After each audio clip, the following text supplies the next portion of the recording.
അസ്സലാമു അലൈക്കും വറഹ്മത്തുള്ളാഹി വബറകാതുഹു. പ്രിയപ്പെട്ട വിദ്യാർത്ഥികളെ, കഴിഞ്ഞ വർഷത്തെ പൊതുപരീക്ഷയുടെ ഫിഖ്ഹിൻ്റെ ചോദ്യപേപ്പറാണ് നമ്മളിന്ന് ചർച്ച ചെയ്യുന്നത്. ചോദ്യപേപ്പറിൻ്റെ പാറ്റേൺ 7 ടൈറ്റിലായിട്ടാണ്. അതിൽ ഒന്നാമത്തെ ഇനമാണ് ടൈറ്റിലുള്ളത് യോജിപ്പിക്കാം എന്നുള്ളതാണ്. അഥവാ ബ്രാക്കറ്റിൽ നിന്നും ശരിയായ ഉത്തരം തിരഞ്ഞെടുത്ത് എഴുതാനുള്ളതാണ്. അതിൽ ഒന്നാമത്തെ ചോദ്യം, വലിയ അശുദ്ധിയുടെ കാരണം. അതിൻ്റെ ബ്രാക്കറ്റിൽ ഇസ്തിഹാലത്ത്, ഹൈള്, 3, 4, മുഗല്ലദ്, മുത്തവസ്സിത്ത് എന്നുള്ള കുറച്ചുണ്ട്. അതിൽ ഇതിനോട് സൂട്ടബിൾ ആയത് ഏതാണ്? വലിയ അശുദ്ധിയുടെ കാരണം. നമ്മൾ ഒന്നാമത്തെ പാഠത്തിൽ ത്വഹാറത്ത് എന്നുള്ള പാഠത്തിൽ നിന്നാണ് ആ ചോദ്യം വന്നിട്ടുള്ളത്. വലിയ അശുദ്ധിയുടെ കാരണമായിട്ട് ഇവിടെ യോജിച്ചത് ഹൈളാണ്. വലിയ ശുദ്ധിയുടെ കാരണങ്ങൾ: 1 ജനാബത്ത്, 2 ഹൈള്, 3 നിഫാസ്, 4 വിലാദത്ത്, 5 ഷഹീദല്ലാത്ത മുസ്ലിമിൻ്റെ മരണം. ഈ കാരണങ്ങളൊക്കെ ഉണ്ടായാൽ വലിയ ശുദ്ധി ഉണ്ടാവും. അപ്പോൾ ഇവിടെ വന്നത് ഹൈളാണ്. ഇനി രണ്ടാമത്തെ ചോദ്യം, നിസ്കാരം ഒഴിവാക്കാനുള്ള കാരണമല്ല. അതിനോട് യോജിച്ച ഉത്തരം ഇസ്തിഹാലത്ത് എന്നുള്ളതാണ്. ഇസ്തിഹാലത്ത് എന്ന് പറഞ്ഞാൽ എന്താണ്? ഹൈളിൻ്റെയോ നിഫാസിൻ്റെയോ സമയങ്ങളിൽ അല്ലാതെ രോഗം കാരണമായിട്ട് സ്ത്രീകളിൽ നിന്നും പുറപ്പെടുന്ന രക്തമാണ് ഇത് ഇസ്തിഹാലത്ത്. 3 കഠോരമായ നജസ് ഡാഷ്. അതിൻ്റെ ഉത്തരം ഏതാണ്? മുഗല്ലദ്. നമ്മുടെ മൂന്നാമത്തെ പാഠം അൻ നജാസാത്തു വ തത്ഹീറുഹ എന്നുള്ള പാഠം. അതിൽ നജസിൻ്റെ ഇനങ്ങൾ പറഞ്ഞിട്ടുണ്ട്. ആ നജസിൻ്റെ ഇനങ്ങളിൽ പെട്ടതാണ്. നജസിൻ്റെ ഇനങ്ങൾ 3 എണ്ണമാണ്. നജസുകൾ 1 മുഗല്ലദാണ്, കഠോരമായത്. നമ്മളെ ചോദ്യം ഇവിടെ വന്നത് കഠോരമായ നജസ് ഏതാണ് എന്നുള്ളതാണ്. മുഗല്ലദ് കഠോരമായത്. 2 മുത്തവസ്സിത്ത് മധ്യനിലയിലുള്ളത്. 3 മുഖഫഫ് ലഘുവായത്. ഇനി നാലാമത്തെ ചോദ്യം, സക്കാത്തിൻ്റെ അവകാശികളുടെ ഷർത്തുകൾ. സക്കാത്തിൻ്റെ അവകാശികളുടെ ഷർത്തുകൾ. അത് 6ാമത്തെ പാഠം അൽ മുസ്തഹിഖൂന ലിസ്സക്കാത്ത്, സക്കാത്തിൻ്റെ അവകാശികൾ എന്നുള്ള പാഠമുണ്ട്. സക്കാത്തിൻ്റെ അവകാശികളുടെ ഷർത്തുകൾ എത്ര എണ്ണമാണ്? ആൻസർ 3 എന്നുള്ളതാണ്. ഏതെല്ലാമാണ് 3 എണ്ണം? 1 മുസ്ലിം ആയിരിക്കുക, 2 സ്വതന്ത്രനായിരിക്കുക, 3 ഹാഷിം മുത്തലിബ് കുടുംബത്തിൽ പെടാത്തവനായിരിക്കുക. ഇനി 5ാമത്തെ ചോദ്യം, നോമ്പ് മുറിയുന്ന കാര്യങ്ങൾ. നോമ്പ് മുറിയുന്ന കാര്യങ്ങൾ. നോമ്പ് മുറിയുന്ന കാര്യങ്ങൾ എത്ര എണ്ണമാണ്? അത് 4 എണ്ണമാണ് അതിൻ്റെ ഉത്തരം. അത് അസ്സൗമ് എന്നുള്ള 7ാമത്തെ പാഠം, അതിൽ നിന്നാണ് ആ ചോദ്യം വന്നിട്ടുള്ളത്. നോമ്പ് മുറിയുന്ന കാര്യങ്ങൾ: 1 സംയോഗം ചെയ്യുക, 2 ഇന്ദ്രിയം പുറപ്പെടുവിക്കുക, 3 ഉണ്ടാക്കി ഛർദ്ദിക്കുക, 4 തുറക്കപ്പെട്ട ദ്വാരത്തിൽ കൂടി തടിയുള്ള വല്ലതും ഉള്ളിലേക്ക് പ്രവേശിക്കുക. ആദ്യത്തെ പാറ്റേൺ കഴിഞ്ഞു. 5 ചോദ്യമാണ് അതിലുള്ളത്. അത് 10 മാർക്കിനുള്ള ക്വസ്റ്റ്യനാണ് അതിലുള്ളത് ഇൻഷാ അല്ലാഹ്. അടുത്തത് ഇനി 2ാമത്തെ പാറ്റേൺ നോക്കാം. ശരി അടയാളപ്പെടുത്താം. 3 ഓപ്ഷൻ ഉണ്ട് ഓരോ ചോദ്യത്തിനും. ഇവിടെയും 5 ചോദ്യമാണുള്ളത്. ഓരോന്നിനും 3 ഓപ്ഷൻ ഉണ്ട്. അതിൽ നിന്നും ശരിയായത് അടയാളപ്പെടുത്താനാണ്. 1ാമത്തെ ചോദ്യം, തയമ്മുമിന് മണ്ണ് അടിച്ചെടുക്കൽ. തയമ്മുമിന് മണ്ണ് അടിച്ചെടുക്കൽ. അത് 2ാമത്തെ പാഠം അത്തയമ്മും എന്നുള്ളതാണ്. ആ തയമ്മുമിന് മണ്ണടിച്ചെടുക്കൽ എന്താണ്? ഫർളാണോ, സുന്നത്താണോ, ഷർത്താണോ എന്നാണ് ചോദ്യം വന്നിട്ടുള്ളത്. എന്താണ് ഇവിടെ ആൻസർ? ഫർള് എന്നാണ്. തയമ്മുമിൻ്റെ ഫർളുകൾ 6 എണ്ണമുണ്ട്. 1 നിയ്യത്ത്, 2 മണ്ണടിച്ചെടുക്കുക, 3 മുഖം തടവുക, 4 കൈ രണ്ടും മുട്ടുൾപ്പെടെ എന്ത് ചെയ്യുക? തടവുക, 5 തെർത്തീബ്, 6 2 അടി കൊണ്ടായിരിക്കുക. ഇനി 2ാമത്തെ ചോദ്യം, ആമാശയത്തിൽ എത്തിയ ശേഷം ഛർദ്ദിച്ചത്. അത് 3ാമത്തെ പാഠം അൻ നജാസാത്തു വ തത്ഹീറുഹ എന്നുള്ള പാഠത്തിൽ നിന്നാണ്. നമ്മൾ നേരത്തെ നജസ്സുകളെ കുറിച്ച് പറഞ്ഞു, മുഗല്ലദ്, മുത്തവസ്സിത്ത്, മുഖഫഫ് എന്നുള്ളത്. ഇത് മുത്തവസ്സിത്തായ നജസ് അതിൽപ്പെട്ടതാണെന്ത്? ആമാശയത്തിൽ എത്തിയ ശേഷം ഛർദ്ദിച്ചത്. മുത്തവസ്സിത്തായ നജസ്സുകൾ ഏതൊക്കെയാണ്? കാഷ്ടം, മൂത്രം, രക്തം, ചലം, മദിയ്, വദിയ്, ആമാശയത്തിൽ എത്തിയ ശേഷം ഛർദ്ദിച്ചത്, മനുഷ്യനല്ലാത്ത ഭക്ഷിക്കപ്പെടാത്ത ജീവികളുടെ പാല്, മൃഗങ്ങൾ തേട്ടി അരച്ചത്, മനുഷ്യൻ, മത്സ്യം, ജറാദ് എന്നിവ അല്ലാത്തതിൻ്റെ ശവം, ലഹരി ദ്രാവകങ്ങൾ. ഈ നജസ്സുകളൊക്കെ എന്താണ്? മുത്തവസ്സിത്താണ്, മധ്യനിലയിലുള്ളതാണ്. ഇനി മൂന്നാമത്തെ ചോദ്യം, ഇസ്ലാമിൻ്റെ മൂന്നാമത്തെ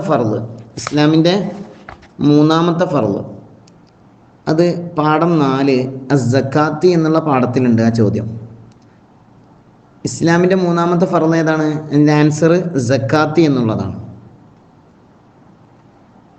4 സക്കാത്തിൻ്റെ അവകാശികൾ എത്ര എന്നുള്ളതാണ്. 14, 8, 6 എന്നൊക്കെ ഉണ്ട്. അതിന് യോജിച്ച ഉത്തരം ഏതാണ്? 8. അത് 6ാമത്തെ പാഠം അൽ മുസ്തഹിഖൂന ലിസ്സക്കാത്തി എന്നുള്ള പാഠത്തിലുണ്ട്. അതിൻ്റെ തുടക്ക ഭാഗം തന്നെ. ഇന്നമ സ്വദഖാത്തു ലിൽ ഫുഖറാഇ വൽ മസാക്കീനി വൽ ആമിലീന അലൈഹ വൽ മുഅല്ലഫത്തി ഖുലൂബുഹും വഫിർ റിഖാബി വൽ ഗാരിമീന വഫീ സബീലില്ലാഹി വബിനി സബീൽ. ഫഖീർ, മിസ്കീന്, സക്കാത്തിന് വേണ്ടി ജോലി ചെയ്യുന്ന ആളുകൾ, പുതുമുസ്ലിം, മോചനപത്രം എഴുതപ്പെട്ട അടിമ, കടക്കാരൻ, അള്ളാഹുവിൻ്റെ മാർഗത്തിൽ യുദ്ധം ചെയ്യുന്ന ആൾ, വഴിയാത്രക്കാരൻ. ഇങ്ങനെ 8 വിഭാഗം ആളുകളുണ്ട്. അപ്പോൾ അതിൻ്റെ ആൻസർ 8. 5 മുഹ്രിം, സുഗന്ധം ഉപയോഗിക്കൽ. മുഹ്രിം എന്ന് പറഞ്ഞാൽ എന്താണ്? ഇഹ്റാം ചെയ്ത ആൾ സുഗന്ധം ഉപയോഗിക്കൽ അത് ഹറാമാണ്.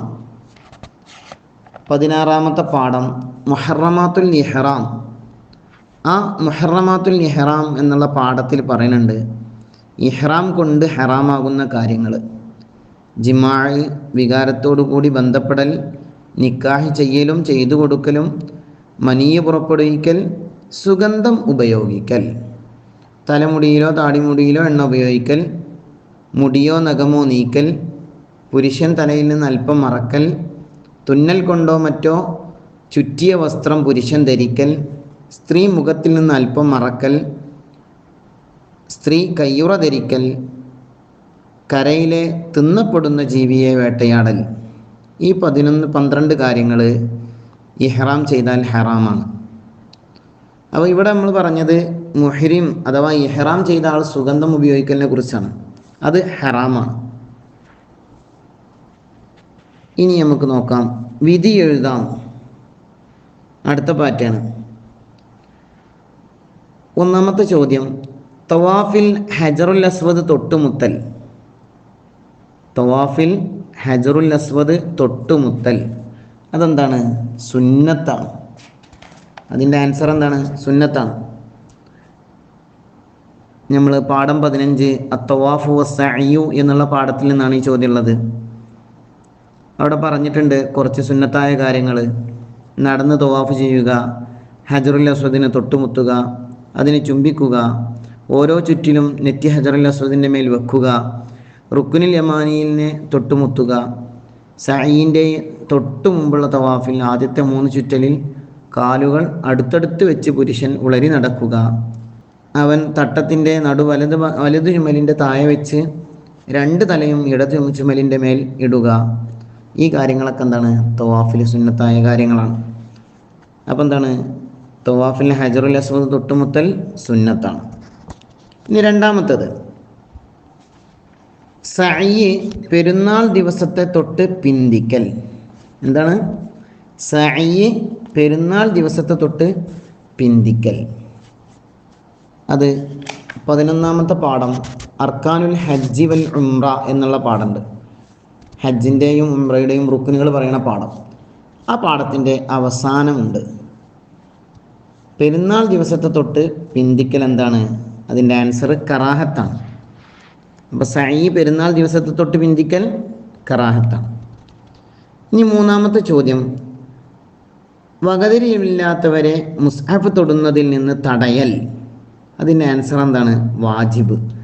ഒന്നാമത്തെ പാഠം ത്വഹാറത്ത് എന്നുള്ള പാഠത്തിൽ നമ്മൾ പറയുന്നുണ്ട്, വകതിരിവില്ലാത്ത കുട്ടികൾക്ക് മുസ്ഹഫ് കൊടുക്കാൻ പാടില്ല, അതെന്ത് ചെയ്യണം? നിർബന്ധമായിട്ടും തടയണം, അത് വാജിബാണ് എന്നുള്ളത്. നാലാമത്തെ ചോദ്യം, ഹൈലുകാരി നോമ്പനുഷ്ഠിക്കൽ. എന്താണ്? ഹൈലുകാരി നോമ്പനുഷ്ഠിക്കൽ. അതും ഒന്നാമത്തെ പാഠത്തിൽ നിന്നാണ് ഈ ചോദ്യം വന്നിട്ടുള്ളത്. അവളെന്ത് ചെയ്യാൻ പാടില്ല? നോമ്പനുഷ്ഠിക്കാൻ പാടില്ല. അതുപോലെ തന്നെ ജിമാഅ് ചെയ്യൽ ഹറാമാണ്. മുട്ടുപൊക്കിളിൻ്റെ ഇടയിൽ സ്പർശിക്കൽ ഹറാമാണ്. അതുപോലെ തന്നെ ത്വലാഖ് ചെല്ലലും ഹറാമാണ്. അപ്പോൾ ഹൈലുകാരി നോമ്പനുഷ്ഠിക്കൽ ഹറാമാണ്.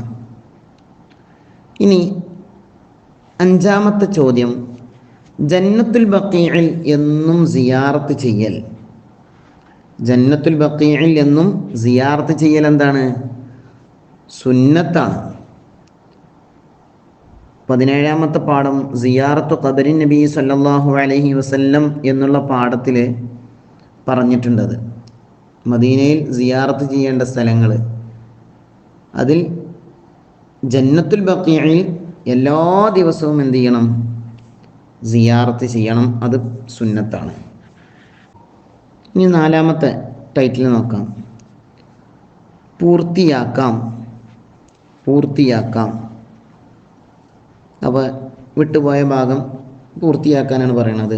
3 മാർക്കിൻ്റെ ചോദ്യങ്ങളാണ്. ഒന്ന്, ലൈസ അലൻ നിസായി ഹൽഖുൻ. ഇന്നമാ ലൈസ അലൻ നിസായി ഹൽഖുൻ ഡാഷ്. അത് 11ാമത്തെ പാഠം അർക്കാനുൽ ഹജ്ജ് വൽ ഉംറ, ആ പാഠത്തിൽ പറയുന്നുണ്ട്, സ്ത്രീകളുടെ മേലിൽ എന്തില്ല? മുടി കളയൽ നിർബന്ധമില്ല, പിന്നെ അവരെന്ത് ചെയ്താൽ മതി? മുടി മുറിച്ചാൽ മതി എന്നുള്ളത്. ഹജ്ജിൻ്റെ ഫർളുകൾ 6 പറയുന്നുണ്ട്. 1 ഇഹ്റാം ചെയ്യുക, 2 അറഫയിൽ നിൽക്കുക, 3 ഇഫാദത്തിൻ്റെ തവാഫ് ചെയ്യുക, 4 സഫാ മർവയുടെ ഇടയിൽ 7 പ്രാവശ്യം സഈ ചെയ്യുക, 5 തലയിൽ നിന്ന് മുടി നീക്കുക, 6 പ്രധാന ഫർളുകൾക്കിടയിൽ തർത്തീവാക്കുക. 5ാമത്തെ ഫർളാണ് ഹജ്ജിൻ്റെ 5ാമത്തെ ഫർളാണെന്ത്? തലയിൽ നിന്നും മുടി നീക്കുക എന്നുള്ളത്. അവിടെ നബി സല്ലല്ലാഹു അലൈഹി വസല്ലം തങ്ങൾ പറയുന്നുണ്ട്, ലൈസ അലൻ നിസായി ഹൽഖുൻ ഇന്നമാ അലൻ നിസായി അത്തഖ്സീർ. അപ്പോൾ ഹദീസുകളും ആയത്തുകളൊക്കെ വന്നത് എന്ത് ചെയ്യണം? കാണാതെ പഠിക്കണം. ഇത് ഹദീസാണ്. ലൈസ അലൻ നിസായി ഹൽഖുൻ, തീർച്ചയായും സ്ത്രീകളുടെ മേലെന്തില്ല? വടിക്കൽ നിർബന്ധമില്ല. അവരെന്ത് ചെയ്താൽ മതി? ഇന്നമാ അലൻ നിസായി അത്തഖ്സീർ, അവരെന്ത് ചെയ്താൽ മതി? മുടി മുറിച്ചാൽ മതി. ഇനി 2ാമത്തെ ചോദ്യം, വൽ യത്തവഫു. അതും 11ാമത്തെ പാഠത്തിൽ നിന്ന് തന്നെയാണ്. ഇഫാദത്തിൻ്റെ തവാഫ് ചെയ്യുക എന്നുള്ളിടത്ത് പറഞ്ഞിട്ടുണ്ട്, ഖാല തആല വൽ യത്തവഫു ബിൽ ബൈത്തിൽ അതീഖ്. എന്താണ് അവിടെ ചേർത്ത് കൊടുക്കേണ്ടത്? ബിൽ ബൈത്തിൽ അതീഖ്. അവർ കഅബത്തുങ്കൽ പോയിട്ട് എന്ത് ചെയ്യട്ടെ? തവാഫ് ചെയ്യട്ടെ. അത് ആയത്താണ്. 3, വലില്ലാഹി അലന്നാസി ഹജ്ജുൽ ബൈത്തി ഡാഷ്. വലില്ലാഹി അലന്നാസി ഹജ്ജുൽ ബൈത്തി ഡാഷ്. എന്താണ് അവിടെ ചേർത്ത് കൊടുക്കേണ്ടത്? വലില്ലാഹി അലന്നാസി ഹജ്ജുൽ ബൈത്തി മനിസ്തതാ ഇലൈഹി സബീല. അത് ആലിമ്രാൻ സൂറത്തിലെ 97ാമത്തെ ആയത്താണ്. 10ാമത്തെ പാഠം അൽ ഹജ്ജ് വൽ ഉംറ എന്നുള്ള പാഠത്തിൻ്റെ തുടക്കത്തിൽ വന്ന ആയത്താണത്. ഇനി 4, നോമ്പിൻ്റെ നിയ്യത്താണ് പറയുന്നത്. നവൈത്തു Zouma dash. നവൈത്തു Zouma dash. നവൈത്തു Zouma ഗദിൻ അൻ അദാഇ ഫർളി റമളാനി ആദി സനത്തിലില്ലാഹി തആല. അത് ഏഴാമത്തെ പാഠം അസ്സൗമ് എന്നുള്ള പാഠത്തിൽ നിന്ന്. അവിടെ നോമ്പിന് നിയ്യത്ത് പറയുന്നുണ്ട്. ആ നോമ്പിന് നിയ്യത്താണിത്. നവൈതു സൗമ ഗദിൻ അൻ അദാഇ ഫർളി റമളാനി ആദി സനത്തിലില്ലാഹി തആല. ഇനി അടുത്തത് ഉത്തരം എഴുതാം. അതിൽ 10 ചോദ്യമാണുള്ളത്. ഓരോന്നിനും 3 മാർക്ക് വീതമാണ്. ഒന്നാമത്തെ ചോദ്യം വളരെ സിമ്പിളായ ചോദ്യങ്ങളാട്ടോ. ചെറിയ ചെറിയ ഉത്തരങ്ങൾ എഴുതാനേ ഉള്ളൂ. ഒന്നാമത്തെ ചോദ്യം, മക്കയിലുള്ളവരുടെ ഹജ്ജിൻ്റെ മീഖാത്ത്. അത് 14-ാമത്തെ പാഠം മവാഖീത്തുൽ ഹജ്ജി വൽ ഉംറ എന്നുള്ള പാഠത്തിൽ പറയുന്നുണ്ട്. മക്കയിലുള്ളവരുടെ ഹജ്ജിൻ്റെ മീഖാത്ത് എവിടെയാണ്? മക്ക തന്നെയാണ്. മീഖാത്തുകളെ കുറിച്ച് പറയുകയാണെങ്കിൽ നമ്മൾ പറഞ്ഞിട്ടുണ്ട്, എന്ത്? മക്കയിലുള്ളവരുടെ ഹജ്ജിൻ്റെ മീഖാത്ത് മക്ക തന്നെയാണ്. അല്ലാത്തവരുടെ ഹജ്ജിൻ്റെയും ഉംറയുടെയും മീഖാത്തുകളാണ് പറയുന്നത്.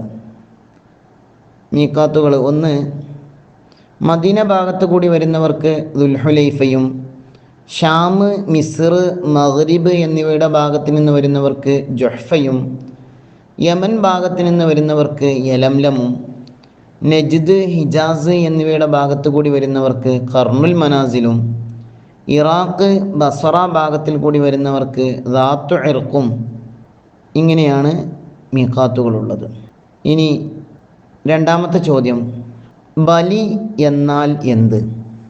12-ാമത്തെ പാഠം അൽ ഇഫ്രാദു വത്തമത്തുഉ വൽ ഖിറാനു എന്നുള്ള പാഠം. ഹജ്ജ് 3 കോലത്തിൽ, ഹജ്ജ് ഉംറയും 3 രൂപത്തിൽ നിർവഹിക്കാമെന്ന് പറഞ്ഞിട്ടുണ്ട്. അതിൽ ബലി നൽകണമെന്ന് പറഞ്ഞിട്ടുണ്ട്. എന്താണ് ബലി? ഉളഹിയത്തിന് മതിയാകുന്ന ഒരു ആടിനെ അറുക്കലാണ് ബലി. ഉളഹിയത്തിന് മതിയാകുന്ന ഒരു ആടിനെ അറുക്കലാണ് ബലി. ഇനി 3-ാമത്തെ ചോദ്യം, രാത്രി തന്നെ നിയ്യത്ത് വേണം. ഏത് നോമ്പിന്? 7-ാമത്തെ പാഠം അസ്സൗമ് എന്നുള്ള പാഠത്തിൽ പറയുന്നുണ്ട്. നിയ്യത്ത് വെക്കണോടത്ത് നോമ്പിൻ്റെ ഫർദുകൾ 2 ഒന്ന് നിയ്യത്ത്, 2 നോമ്പ് മുറിയുന്ന കാര്യങ്ങളെ തൊട്ട് സൂക്ഷിക്കുക. ആ നിയ്യത്തിനെ കുറിച്ച് പറഞ്ഞോടത്ത് പറയുന്നുണ്ട്, നോമ്പിൻ്റെ രാത്രി തന്നെ നിയ്യത്ത് വെക്കേണ്ട ഏത് നോമ്പിനാണ്? ഫർള് നോമ്പിനാണ് രാത്രി തന്നെ നിയ്യത്ത് വെക്കേണ്ടത്. ഇനി 4, ഹജ്ജിൻ്റെ വാജിബാത്തുകളുടെ എണ്ണം. 4-ാമത്തെ ചോദ്യം എന്താണ്? ഹജ്ജിൻ്റെ വാജിബാത്തുകളുടെ എണ്ണം. 13-ാമത്തെ പാഠം വാജിബാത്തുൽ ഹജ്ജി വസുനനുഹു എന്നുള്ള പാഠം. ഹജ്ജിൻ്റെ വാജിബാത്തുകളും സുന്നത്തുകളും പറയുന്ന പാഠമുണ്ട്. അതിൽ പറയുന്നുണ്ട് ഹജ്ജിൻ്റെ വാജിബാത്തുകൾ 5 1, മീഖാത്തിൽ നിന്ന് ഇഹ്റാം ചെയ്യുക. 2, വലിയ പെരുന്നാൾ രാവ് പകുതിയായ ശേഷം അല്പസമയമെങ്കിലും മുസ്ദലിഫയിൽ രാപ്പാർക്കുക. 3, അയ്യാമു തശ്രീഖിൻ്റെ രാവുകളിൽ മിക്ക സമയവും മിനയിൽ രാപ്പാർക്കുക. 4, ജംറകളിലേക്ക് കല്ലെറിയുക. 5, ഇഹ്റാം ചെയ്താൽ ഹറാമായ കാര്യങ്ങളെ തൊട്ട് സൂക്ഷിക്കുക. ഇതാണ് ഹജ്ജിൻ്റെ വാജിബാത്തുകൾ 5. ഇനി 5-ാമത്തെ ചോദ്യം, സക്കാത്തുൽ ഫിത്റിൻ്റെ മറ്റൊരു പേര്. 5-ാമത്തെ പാഠം സക്കാത്തുൽ ബദൻ എന്നുള്ള പാഠമുണ്ട്. ആ പാഠത്തിൻ്റെ തുടക്കത്തിലുള്ളതാണ്. സക്കാത്തുൽ ഫിത്റിൻ്റെ വേറൊരു പേരെന്താണ്? സക്കാത്തുൽ ബദൻ. 6, 5 ഒട്ടകങ്ങൾക്ക് നൽകേണ്ടുന്ന സക്കാത്ത്. അത് 4-ാമത്തെ പാഠം സക്കാത്ത് എന്നുള്ള പാഠം. അതിൽ സക്കാത്തിൻ്റെ ഇനങ്ങളൊക്കെ നമ്മൾ പറഞ്ഞല്ലോ. അതിൽ മൃഗങ്ങളുടെ സക്കാത്ത് പറഞ്ഞുകൊടുത്താണ്. ഒട്ടകത്തിന് 5 ഒട്ടകം ഉണ്ടെങ്കിൽ എന്ത് ചെയ്യണം? ഒരു ആടാണ് കൊടുക്കേണ്ടത്. എന്താണ് ആൻസർ?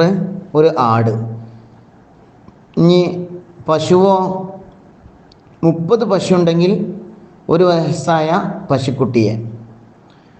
40 ആടുണ്ടെങ്കിൽ എന്ത് ചെയ്യണം? ഒരു ആടിനെയും കൊടുക്കണം. ഇങ്ങനെയാണ് മൃഗങ്ങളുടെ സക്കാത്ത്. ഇനി 7-ാമത്തെ ചോദ്യം, ധാന്യങ്ങളിൽ സക്കാത്തിൻ്റെ ലിറ്റർ കണക്ക്. അതും 4-ാമത്തെ പാഠത്തിൽ തന്നെയാണ്. എത്രയാണ്? ധാന്യങ്ങളുടെയും കാരക്ക, മുന്തിരി എന്നിവയുടെയും കണക്ക് 5 ഔസുക്ക്. 5 ഔസുക്കാണ് കൊടുക്കേണ്ടത്. 5 ഔസുക്ക് എന്ന് പറഞ്ഞാൽ 960 ലിറ്റർ. 960 ലിറ്റർ. എന്നാൽ നെല്ല് പോലെയുള്ളവ 10 ഔസുക്ക് ഉണ്ടായിരിക്കണം. 10 ഔസുക്ക് ഉണ്ടെങ്കിലാണ് നെല്ല് പോലെയുള്ളത് അഥവാ തൊലിയുള്ളതാണ് നെല്ല് എന്ന് പറഞ്ഞത്. അതിൽ എന്ത് ചെയ്യണം? 10 ഔസുക്ക് ഉണ്ടാവണം കേട്ടോ. ഇനി അടുത്തത് 8ാമത്തെ ചോദ്യം. സുർക്കയാവൽ കൊണ്ട് ശുദ്ധിയാകുന്ന നജസ്. 3ാമത്തെ പാഠത്തിൽ പറയുന്ന ചോദ്യമാണത്. സുർക്കയാവൽ കൊണ്ട് ശുദ്ധിയാകുന്ന നജസ് ഏതാണ്? ലഹരി ദ്രാവകങ്ങൾ. ലഹരി ദ്രാവകങ്ങൾ സ്വയം സുർക്കയായാൽ എന്ത് ചെയ്യും? അത് ശുദ്ധമാകും. ഇനി 9ാമത്തെ ചോദ്യം. വുളൂ ഇല്ലാത്ത അവസ്ഥക്ക് പറയുന്ന പേര്. വുളൂ ഇല്ലാത്ത അവസ്ഥക്ക് പറയുന്ന പേരെന്താണ്? ചെറിയ അശുദ്ധി എന്നുള്ളതാണ്. ആൻസർ ചെറിയ അശുദ്ധി. 1ാമത്തെ പാഠത്തിൽ നിന്നാണ്, ത്വഹാറത്ത് എന്നുള്ള പാഠത്തിൽ നിന്ന്. 10. ഒരു തയമ്മം കൊണ്ട് എത്ര ജനാസ നിസ്കരിക്കാം? ഒരു തയമ്മം കൊണ്ട് എത്ര ജനാസ നിസ്കരിക്കാം? 2ാമത്തെ പാഠം തയമ്മുമ് എന്നുള്ള പാഠത്തിൽ നിന്നാണ്. ഒരു തയമ്മം കൊണ്ട് എത്രയും ജനാസ നിസ്കരിക്കാം. ജനാസ അഥവാ സുന്നത്തായ നിസ്കാരങ്ങൾക്ക് കണക്കില്ല. ഇനി അടുത്തത് വ്യക്തമാക്കാം. 1ാമത്തെ ചോദ്യം. ഇസ്തിഹാലത്ത്. ഇസ്തിഹാലത്ത് എന്ന് പറഞ്ഞാൽ എന്താണ്? എന്താണ് ഇസ്തിഹാലത്ത്? ഹൈലോ നിഫാസോ അല്ലാത്ത സമയങ്ങളിൽ രോഗം കാരണം സ്ത്രീകളിൽ നിന്ന് പുറപ്പെടുന്ന രക്തമാണെന്ത്? ഇസ്തിഹാലത്ത്. ഹൈലിൻ്റെയോ നിഫാസിൻ്റെയോ സമയത്തല്ലാതെ സ്ത്രീകളിൽ നിന്നും രോഗം കാരണമായിട്ട് പുറപ്പെടുന്ന രക്തമാണെന്ത്? ഇസ്തിഹാലത്ത്. ഇസ്തിഹാലത്ത് കൊണ്ട് ഒന്നും ഹറാമാവുകയില്ല. കാരണം ഹൈല് കൊണ്ടും നിഫാസ് കൊണ്ടും ഹറാമാകുന്ന ഒരു കാര്യങ്ങളും എന്താവില്ല? ഇസ്തിഹാലത്ത് കൊണ്ട് ഹറാമാവില്ല. ഇസ്തിഹാലത്ത് എന്തല്ല? ഒരു അശുദ്ധിയല്ല. കാരണം ശുദ്ധിയുള്ള അവസ്ഥ തന്നെയാണ് കേട്ടോ. ഇസ്തിഹാലത്തുകാരിക്ക് ഖുർആൻ ഓതാം, ഹദീസ് പാരായണം ചെയ്യാം, ബാക്കിയുള്ള കാര്യങ്ങളൊക്കെ ചെയ്യാൻ, നിസ്കരിക്കാം. അതിനൊന്നും തടസ്സങ്ങളൊന്നുമില്ല. അവൾ എന്ത് ചെയ്യണം? സമയമായാൽ ഉടനെ ഗുഹ്യസ്ഥാനം കഴുകി വൃത്തിയാക്കി പഞ്ഞി പോലോത്തത് നിറച്ച് വേഗം വുളൂ ചെയ്ത് എന്ത് ചെയ്യണം? ഉടനെ അവൾ നിസ്കരിക്കണം. ഇങ്ങനെയാണ് വേണ്ടത്. ഇനി 2ാമത്തത് ഇഅ്തികാഫ്. ഇഅ്തികാഫ് എന്ന് പറഞ്ഞാൽ എന്താണെന്ന് അത് നമ്മൾ 9ാമത്തെ പാഠം അൽ ഇഅ്തികാഫു എന്നുള്ള പാഠം. എന്താണ് ഇഅ്തികാഫ്? നിസ്കാരത്തിന്റെ തുമഇനീനത്തിനേക്കാൾ കൂടുതൽ സമയം നിയ്യത്തോടു കൂടി പള്ളിയിൽ താമസിക്കലാണ് ഇഅ്തികാഫ്. നിസ്കാരത്തിന്റെ തുമഇനീനത്തിനേക്കാൾ കൂടുതൽ സമയം നിയ്യത്തോടു കൂടി പള്ളിയിൽ താമസിക്കലാണ് ഇഅ്തികാഫ്. ഇഅ്തികാഫ് എല്ലാ സമയത്തും സുന്നത്താണ്. റമളാനിൽ അതിൻ്റെ പ്രതിഫലം എന്ത് ചെയ്യും? ഇരട്ടിയാക്കപ്പെടും. അവസാന 10 പ്രത്യേകിച്ചും എന്താണ്? അതിന് കൂലി കൂടുതൽ കിട്ടും. ഇനി 3ാമത്തെ ചോദ്യം. നോമ്പ് ഹറാമാകുന്ന ദിവസങ്ങൾ. നോമ്പ് ഹറാമാകുന്ന ദിവസങ്ങൾ. നോമ്പ് ഹറാമാകുന്ന ദിവസങ്ങൾ ഏതെല്ലാമാണ്? 2 പെരുന്നാൾ ദിവസം. 2 പെരുന്നാളിൻ്റെ അന്ന് നോമ്പ് നോൽക്കൽ ഹറാമാണ്. അതുപോലെ തന്നെ അയ്യാമുത്ത് തശ്രീഖിന്റെ ദിവസങ്ങൾ. അയ്യാമുത്ത് തശ്രീഖ് എന്ന് പറഞ്ഞാൽ ദുൽഹിജ്ജ 11, 12, 13 ദിവസങ്ങളാണല്ലോ. ഈ 3 ദിവസവും അപ്പം എത്രയായി? 5 ദിവസമായി. അതുപോലെ തന്നെ ഷെക്കിന്റെ ദിവസവും നോമ്പ് നോൽക്കൽ ഹറാമാണ്. ഇത് 7ാമത്തെ പാഠം അസ്സൗമ് എന്നുള്ള പാഠത്തിന്റെ അവസാന ഭാഗത്താണ് വന്നിട്ടുള്ളത്. ഇനി 4ാമത്തെ ചോദ്യം. മിസ്കീന്. ആരാണ് മിസ്കീന്? അതിനെ വ്യക്തമാക്കാനാണ്. 6ാമത്തെ പാഠം അൽ മുസ്തഹിഖൂന ലി സക്കാത്ത്. സക്കാത്തിന്റെ അവകാശികളെ പറയുന്ന കൂട്ടത്തിൽ പറഞ്ഞതാണ് മിസ്കീന്. 1 ഫക്കീറാണല്ലോ, 2 മിസ്കീന്. മിസ്കീൻ എന്ന് പറഞ്ഞാൽ എന്താണ്?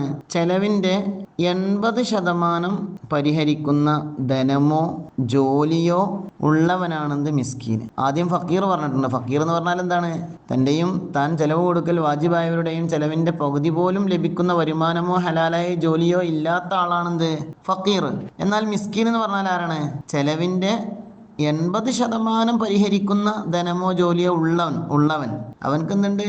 പകുതി 3/4 ഭാഗം അവന്റെ കയ്യിലുണ്ട്, ഒരു 1/4 ഭാഗത്തിന്റെ കുറവേ ഉള്ളൂ. അങ്ങനത്തെ ആളാണെന്ത്? മിസ്കീന്. ഇനി 5ാമത്തെ ചോദ്യം. ഖിറാന്.